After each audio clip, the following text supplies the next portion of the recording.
Through the years, Star Wars has introduced us to many fantastic Jedi. One of them became a fan favorite for a reason. I'm talking, of course, about Jedi Master Obi-Wan Kenobi. Hello there. Today we're going to take a look about why Obi-Wan Kenobi is the perfect Jedi. Be sure to like and subscribe if you enjoy the video. Here we go. Obi-Wan Kenobi was a Jedi Master that was part of the Jedi High Council during the time of the Republic. He was known to be a very capable pilot. He was also the first Jedi to defeat a Sith Lord in combat after 1,000 years. Not only that, but Obi-Wan's will and allegiance to the light side has been tested time and time again. Obi-Wan saw both his former master Qui-Gon Jinn and his former love interest Duchess Satine both die at the end of Dark Maul right in front of him. Not to mention that Obi-Wan saw the horror of war while he served as a Jedi General in the Grand Army of the Republic in the Clone Wars. But even though he's been through all that and much more, Obi-Wan remained his smirky, quick-witted self all through these tough times. What makes a Jedi a perfect Jedi? In my opinion, a Jedi is supposed to be a peacekeeper. It has to have some warrior ways, some means of fighting, some skills with a lightsaber. But mostly a peacekeeper must defend, and that's exactly what Obi-Wan is. The Jedi are both monks and warriors. In my eyes, this means that they need to be able to defend the ones in need, but not attack the aggressors per se. They have a mentality of trying to change the good by doing good, and attacking someone is not fundamentally a good thing.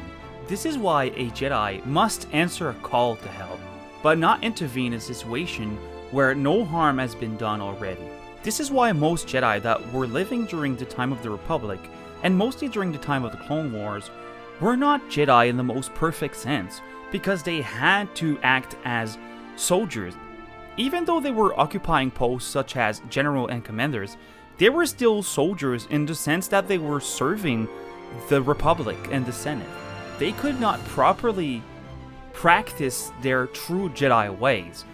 But even though most Jedi during the Clone Wars were straying further away from their true Jedi ways, Obi-Wan remained the perfect balance of a dutiful Jedi and a peacekeeper, often going on missions with the intent of negotiating and defending the peace. He would adopt the more peaceful and passive ways of a true Jedi. One of the main reasons why Obi-Wan was such a perfect Jedi is his ability to connect with human emotions. Many said that the Jedi were too detached from the reality of basic human emotions to properly fight for peace, but that was never the case for Obi-Wan. Obi-Wan had experienced love, whether it was through Satine's love interest that he had, or from brotherly love that he had with Anakin. Therefore, he fought more valiantly and for better reasons than most Jedi would, who never knew such a deep emotional connection, being taken very early on in their lives and thought to appreciate and love from a passive point of view, but never to love fondly and deeply, to connect on an emotional level that Obi-Wan had experienced before. Most importantly, what played a big part in Obi-Wan being such a perfect Jedi was the fact that he was trained by both Qui-Gon Jinn and Master Yoda. Qui-Gon Jinn was Obi-Wan's master for most of his training, but Yoda completed it, which made Obi-Wan's wisdom balanced in some sort. Qui-Gon was a very wise Jedi, but he had a very flexible and more personal way of seeing the Force. He often used the Force to his advantage and was quick to deceive others by using mind tricks on them to get what he wanted. Even if this seems rather extreme and on the verge of the dark side to manipulate someone to get what you want, he never used this talent for his own personal gains, but always followed what he thought was the will of the Force. Yoda was very wise after living hundreds of years and trained many Jedi himself. He was keen on patience and meditation, but also on the duties a Jedi should have to the Jedi Order. Obi-Wan learned from both and retained the best in my opinion. He is a dutiful Jedi that will follow the will of the Council, but without being mindless about it. He would always find a way to be attentive to the will of the Force and think very thoroughly before acting on his Council's assignments.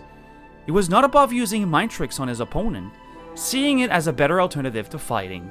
Even though Obi-Wan preferred to talk things through and negotiate, He was a skilled fighter and would not hesitate to fight his way through a conflict if he had to. Which brings us to the form that Obi-Wan chose to fight, which is Form 3, Soresu, the Way of the Mynock. It's also known as the Resilience form, and it's properly suited for Kenobi. Form 3 is often described as the Way of the Fence, and Obi-Wan is often known as the master of it. It's the perfect form for a perfect Jedi, one that wishes not to harm another, but to defend themselves and others instead. His way of fighting was focused on defense and minimizing unnecessary violence and pain to his opponents. Oftentimes, Kenobi fought foes with vastly better raw skills in lightsaber combat, such as Maul and Anakin, but he ended up defeating them anyway by being more patient, wiser, and ultimately the superior battle analyst. Ultimately, because of Obi-Wan's deeper connection with his emotions than other Jedi, his former masters, and his calm and decisive personality that reflected in his combat abilities, Obi-Wan Kenobi is without a doubt the perfect Jedi. So there we have it. Do you agree or not? Comment below what you think, and who is the perfect Jedi to you if not Obi-Wan Kenobi? With the new Kenobi series approaching, I really wonder how they're looking to the more broken part of Obi-Wan, and if he will stay true to himself. Will he still be so smirky and make his sassy remarks? Or will we see a more dark part of Obi-Wan, one that lost his friends, his brother, and everything he stood for? But one thing's for sure, in A New Hope, Obi-Wan is old and seems to be out of it a little bit. But whether he is playing an act or not, he is quick to be hopeful and helpful to the ones around him, and immediately answers to the call of help that Leia sends to him. I hope you guys enjoyed the video. Like and subscribe if you did, as it helps out a lot. From one scruffy looking nerf herder to another, thank you for watching. See you around, kids.